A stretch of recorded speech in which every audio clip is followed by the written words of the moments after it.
récemment, Google a annoncé qu'ils amélioraient un petit peu leur recherche dans Gmail, notamment la recherche contextuelle, qu'ils allaient vous donner encore des résultats plus précis et plus pertinents. Et on s'est dit qu'on allait vous montrer ou vous remontrer, pour ceux qui l'ont déjà vu, insister là-dessus, comment fonctionne la recherche sur Gmail et comment elle va fonctionner d'ailleurs en termes généraux, aussi en parlant de Cloud Search.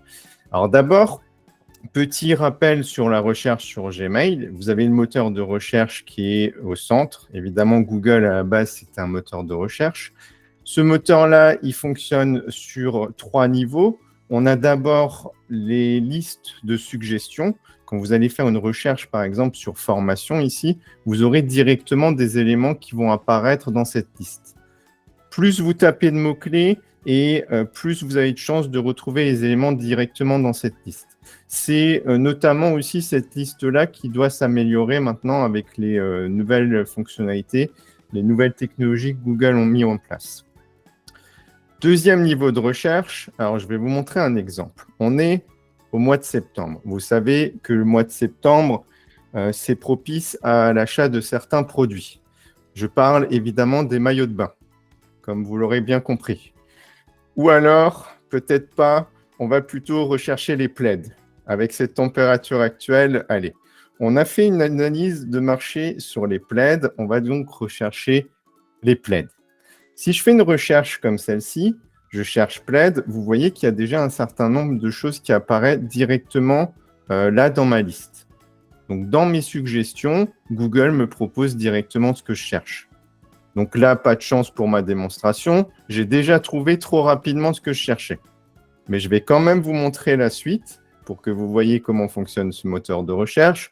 Deuxième niveau, on va utiliser notre touche entrée. Donc là, on utilise la touche entrée, on a la totalité des résultats qui apparaissent. Alors évidemment, un petit peu de patience, dans 2 petites minutes, je vous montre ces résultats-là pour que vous compreniez bien la puissance de la recherche. Avant ça, troisième dernier niveau de recherche, si à ce moment-là, mais vous voyez que c'est rare parce qu'il m'a déjà trouvé au premier niveau, mais si à ce moment-là, vous n'avez toujours pas trouvé ce que vous cherchez, vous pouvez toujours passer par ici, par les options supplémentaires et rajouter des critères, si jamais vous avez besoin de recherche supplémentaire.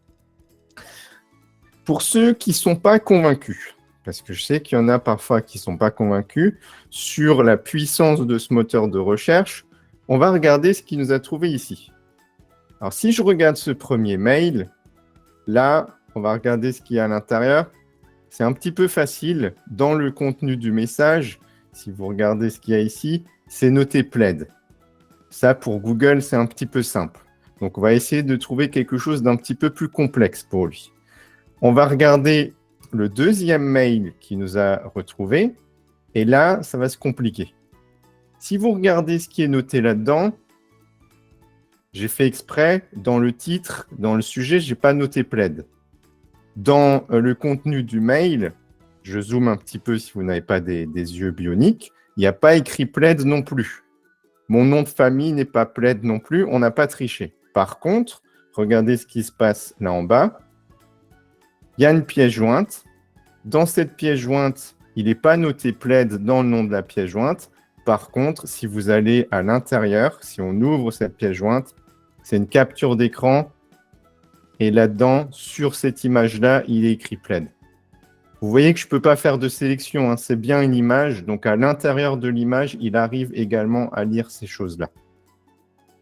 Donc, pour ceux qui n'étaient pas encore convaincus par la recherche, ceux qui ont suivi Gmail, vous l'avez déjà vu. On en a déjà parlé pas mal de fois. Mais c'est toujours bien d'avoir un petit rappel là-dessus. Vous voyez la puissance de l'outil. N'hésitez pas à utiliser ce moteur de recherche.